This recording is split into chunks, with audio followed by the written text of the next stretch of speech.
राधे राधे भक्तों। आज हम पुत्रदा एकादशी के बारे में सुनेंगे। पौष मास के शुक्ल पक्ष की एकादशी को ये व्रत रखा जाता है। युधिष्ठिर बोले, हे श्री कृष्ण, आपने सुंदर सफला एकादशी का वर्णन किया। अब कृपा करके पौष शुक्ल पक्ष मास एकादशी का वर्णन करिए। उनका नाम और विधि क्या है? श्री कृष्ण बोले, हे राजन, लोगों के उपकार के लिए पौष शुक्ल एकादशी की विधि मैं कहूँगा। ये सब पापों को दूर करने वाली पुत्रदा एकादशी है। सिद्ध और कामना को पूर्ण करने वाले नारायण इसके देवता हैं। चर अचर तीनों लोकों में श्रेष्ठ और नहीं, पापों को हरने वाली कथा को मैं कहूँगा। तुम सुनो। भद्रावती नाम की पुरी थी। वहाँ केतुमान नाम का राजा था। उसकी श्वैया नाम की प्रसिद्ध रानी थी। वह राजा पुत्रहीन था। बहुत दिनों तक राजा चिंतन में रहने लगा, परंतु पुत्र नहीं हुआ। मैं क्या करूं? कहाँ जाऊं? पुत्र की प्राप्ति कैसे होवे? सुकेतुमान को राज्य और पुर में कहीं भी सुख नहीं मिलता था। अपनी श्वैया रानी के साथ प्रतिदिन दुखी रहता था। वे दोनों राजा रानी चिंता और शोक में मगन रहते थे। वह मन में निराश हो गया। पुत्रहीन मनुष्य के जन्म का फल नहीं है। बिना पुत्र के घर सूना रहता है और सदा हृदय दुखी रहता है। पुत्र के बिना पितृेश्वर देवता और मनुष्य के ऋण से नहीं छूटता। इसलिए मनुष्य को प्रयत्न करके पुत्र उत्पन्न करना चाहिए। जिसके घर में पुत्र है उसका लोक में यश है, परलोक में अधोगति होती है। जिन पुण्यात्माओं को सैकड़ों जन्म तक पुण्य होता है, उनके ही पुत्र पौत्र होते हैं। पुण्य भगवान की भक्ति के बिना ज्ञान और विद्या नहीं मिलती, ये मेरा सिद्धांत है। इस प्रकार राजा दिन रात चिंता में मगन रहता था। फिर केतुमान ने आत्महत्या का विचार किया, परंतु उसने परलोक में दुर्गति समझकर ये विचार छोड़ दिया।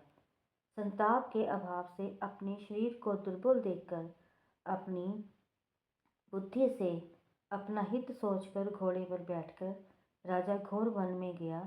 पुरोहित आदि किसी को ये मालूम नहीं था।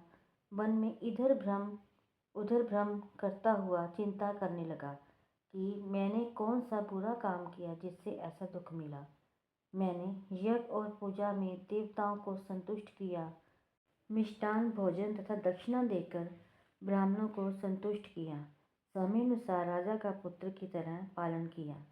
ये सब करने पर भी मुझको ऐसा कठिन दुख क्यों मिला? इस प्रकार चिंता करता हुआ आगे वन में गया। पुण्य के प्रभाव से कुमुदनी में सुशोभित मानसरोवर के समान एक सुंदर सरोवर को दिखा। यह सरोवर चकोर चकवा और राजहंसों से शोभायमान था। उसमें मगर, मछलियाँ और जल के जानवर थे। ऐश्वर्यवान राजा ने सरोवर के पास बहुत से मुनियों के आश्रम देखे और अच्छे शकुन होने लगे। राजा का दक्षिणा हाथ फड़फड़ाने लगा।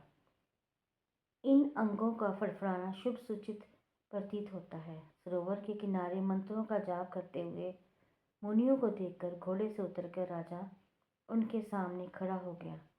व्रत करने वाले मुनियों को अलग अलग प्रणाम किया। हाथ जोड़कर राजा ने सबके लिए दंडवत किया।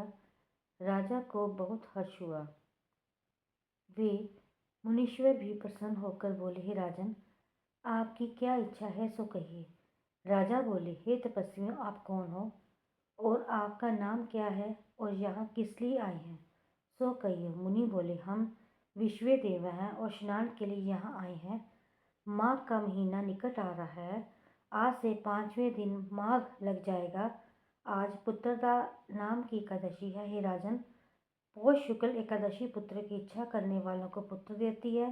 तब राजा बोला, पुत्र उत्पन्न करने के लिए मैंने भी बड़ा प्रयत्न किया है। यदि आप प्रसन्न हैं तो मेरे लिए सुंदर पुत्र दीजिए। तब मुनीश्वर बोले, हे राजन, आज पुत्रदा नाम की प्रसिद्ध एकादशी है। आज ही इस उत्तम व्रत को करिए। हमारे आशीर्वाद से और भगवान की कृपा से आपको अवश्य ही पुत्र प्राप्त होगा।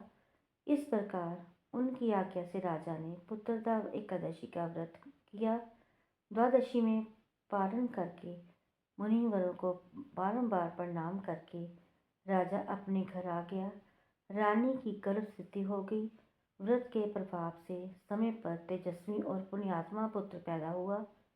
वह बालक पिता को प्रसन्न देखता हुआ फिर वह गद्दी पर बैठकर प्रजा का पालन करने लगा। हे राजन, इसलिए पुत्रदा एकादशी का व्रत करना चाहिए। इस पुत्रदा के व्रत को जो मनुष्य करते हैं वे मनुष्य इस लोक में पुत्र को प्राप्त करके मरने पर स्वर्ग को प्राप्त होते हैं।